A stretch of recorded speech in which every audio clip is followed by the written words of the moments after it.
Welcome sa Durs 2.0. Fresh at nagbabagang happenings ba ang hanap mo? Mga padabarkads man yan o mga trending topics? Pwes, sagutan natin yan. Kaya naman isubscribe nyo na ang ating channel para sa mga nagbabagang balita everyday. So ayan, welcome back again sa ating YouTube channel mga kadabarkads, and for today's video, ang pag-uusapan natin ay tungkol sa mga importanteng kaganapan sa loob at sa labas ng Itbulaga. Pero bago po ang lahat, napansin niyo po ba yung font ng opening ng Itbulaga? So nabago po ang font, 'di ba? And syempre mas naging makulay po. And syempre mas naging attractive po siya sa mga televiewers. Katulad po nito mga kadabarkads, sina Tito Vic and Joey. So mas pinapa-improve po ito ng TVJ Production para nga naman mas kaakit-akit sa mata po ng marami.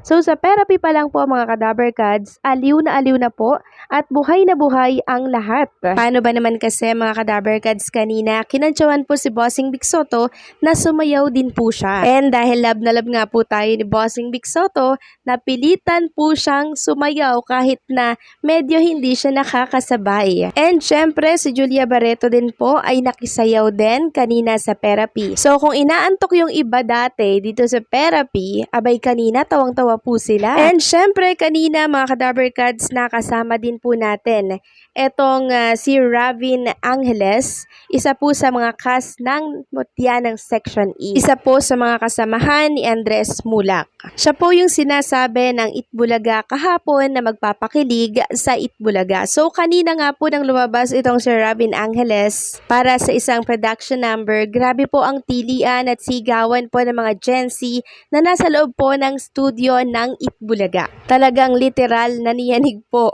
ang studio ng Itbulaga dahil sa sigawan po nilang lahat. And syempre, hindi lamang po si Ravin Angeles ang ating special guest dito sa Itbulaga. Dahil present din kanina si Morissette. So nag-alay po siya ng isang kanta, and syempre pagkatapos nun, nag-promote po siya ng upcoming movie nila, itong song Fireflies na showing by this coming June. Kasama niya dyan si Rachel Alejandro at marami pa pong iba. So napakaswerte pala ng Team Live kanina sa studio po ng Itbulaga dahil ang dami pong special guests kanina na nakasama po nila. Samantalang hindi lang yan, dahil bukas May 24 Saturday, ang Itbulaga makakasama po itong 98 degree. Kaya naman maaga pa lang, 11:25, tumutok na po tayo sa Itbulaga bukas. Samantalang sa Robinsons Novaliches, Sugod Mall mga kapatid, dumagsa pa rin po ang mga netizen na kung saan ay nakiisa dito po sa programa ng Itbulaga. And yun na Sugod Mall mga kapatid nga po, si Lolo or si Tatay, na kung saan naghahanap po siya ng magiging kabiyak, and naghahanap nga po ang Itbulaga sa studio ng mga kapareha niya. Ang komento tuloy ng mga netizen sa live chat po ng Itbulaga YouTube channel, Aldab Senior Citizen 2.0 na daw po, na siyang kinaaliwan nga ng maraming televiewers kanina. So, 40,000 pesos lamang po ang binigay ni Bossing Vic Soto plus mga regalo dahil nag-iisa lang naman siya sa buhay mga kadabarkad. Samantalang sa mga naghahanap po kay Paulo Ballesteros, may update po tayo kaya wala po siya sa Itbulaga. Pero bago yan, share ko lang to sa inyo. Kanina po kasi mga kadabarkads, shinare po ni Chiki Ballesteros ang picture ni Paulo Ballesteros kasama po ang isa sa mga server or crew ng isang restaurant. Makikita nga dito yung nasa nameplate po ng pangalan ni Kuya na server, Paulo Ballesteros. So, kapangalan at kaapelyedo po ni Paulo Ballesteros itong server nila dito po sa kinainan po nila na restaurant. Kaya ang caption po dito ni Chiki Ballesteros Paulo Ballesteros times 2. Naging dalawa kasi si Paulo Ballesteros. And eto na nga po, kaya pala wala si Paulo Ballesteros dito po sa Sugod Mall mga kapatid, dahil siya po pala'y umattend ng moving up ng kanyang anak na si Keira. Ibinahagi nga po nitong si Kay Nibada sa kanyang Instagram story ang mga picture nila ni Paulo Ballesteros kasama po itong anak nila. So yun naman pala yung dahilan kaya wala si Paolo Ballesteros dito po sa Itbulaga. Importante pala ang araw na to. Baka kasi mamaya, no, kung ano na naman fake news ang ipagkalat dito sa mundo ng social media. Kaya ngayon pa lang, eto na po ang totoong kaganapan kay Paolo Ballesteros ngayong araw. Congratulations, ano?